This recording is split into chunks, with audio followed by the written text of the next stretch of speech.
আজকে বাসায় কাঁচকলা চিপস খাওয়া হবে। আমাদের বাসার বড় ছেলে কাঁচকলা চিপস বানিয়ে খাওয়া হবে সবাইকে। আজকে বাজারে গিয়েছিলাম আমরা সবাই, মেজো মানে কাঁচকলা নিয়ে আসছে।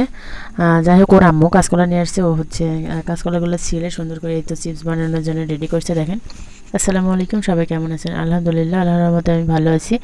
এদিকে দেখেন কাঁচকলাগুলো সুন্দর করে কেটে স্লাইস স্লাইস করে সুন্দর করে ভেজে নিচ্ছে। নিয়ে ওর সাথে আর কিছু দেয়নি, এই যে ভেজে তুলেছে, এর সাথে শুধু বিট লবণ আর একটু মরিচের গুঁড়া মেখে খাওয়া হবে আর কি। এর আগে আমি কখনোই খাইনি কাঁচকলা চিপস এইভাবে।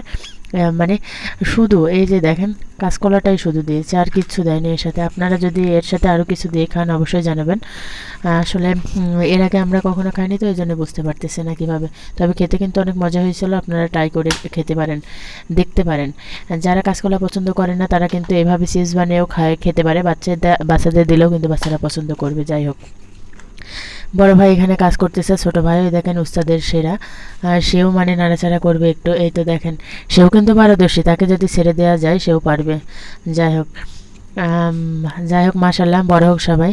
বাসার বাচ্চাগুলো কিন্তু খুবই ভালো, সব ইনোসেন্ট, মানে সব দিক দিয়ে পারফেক্ট আর কি, সব কথা শুনে। এই দেখেন কি দারুণ হয়েছে চিপসগুলো। এর সাথে শুধু মরিচের গুঁড়া আর বিট লবণ মেখে খাওয়া হচ্ছে। আমাদের রিভিউ দিবে, দেখেন রিভিউ পার্টনার, মানে এত ভালো রিভিউ দিতে পারে আর কি বলবো। খাবার দাবার এত পছন্দ, আর সব খাবার আমার ছেলেটা তৃপ্তি সহকারে খায়। এমন কোনো খাবার নাই যে তার অপছন্দ। ডাল ভাতও তৃপ্তি সহকারে খায়, মাংস ভাতও তৃপ্তি সহকারে খায়। কিন্তু একটা সমস্যা আছে, আমার বাচ্চাটা গরুর মাংস খাইতে চায় না, মানে পছন্দ করে না, মুরগিটা বেশি প্রেফার করে। কিছু বুঝে উঠতে পারি না, এই জন্য আমার বাচ্চাকে একটু মুরগি বেশি খাওয়ানো হয়। এদিকে আমি আম মানে কিনেছি আজকে, একটু আমসত্ত্ব দিয়ে দেওয়ার জন্য। আমার বাচ্চাটা আমসত্ত্ব খুব পছন্দ করে।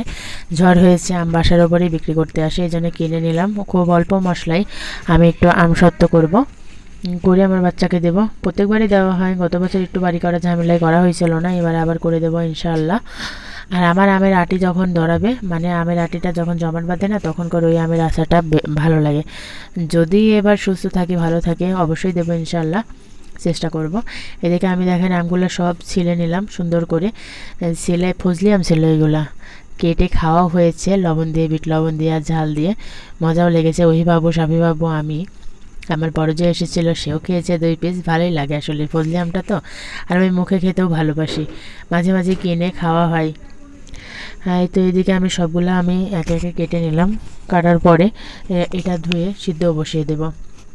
শুধু মানে পানি দিয়ে ধুয়ে পানি দিয়ে সিদ্ধ বসিয়ে দেবো, কারণ এটা আমি করব কি যেন আমসত্ত্ব বানাবো যেহেতু, এর সাথে আর কিছুই এখন অ্যাড করতে চাচ্ছি না।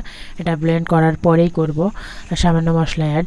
এইদিকে দেখেন মেজো যা বাঙি কাটার জন্য রেডি হয়েছে। বাসার এই ফলটা কেউ খেতে চায় না, মেজো জায়ের পরিবারে শুধু ভাই খায়, আমি খাই, আর আমার বাবু খায়। আজকে শুনলাম আমার বড় যাও পছন্দ করেই খায়। এটা কেটে সুন্দর করে কুসুরের গুড় দিয়ে মাখানো হবে, সবাই খাবে। আমি আবার মিষ্টি লাগানোর আগেই খাই 2-1 পিস যা। মিষ্টি লাগিয়ে আমার খেতে ভালো লাগে না, মিষ্টিটা একটু আমি অ্যাভয়েডই করি, পছন্দ না আমার খুব বেশি একটা। এই তো দেখেন গুড় দিয়ে মাখানো হয়ে গেছে।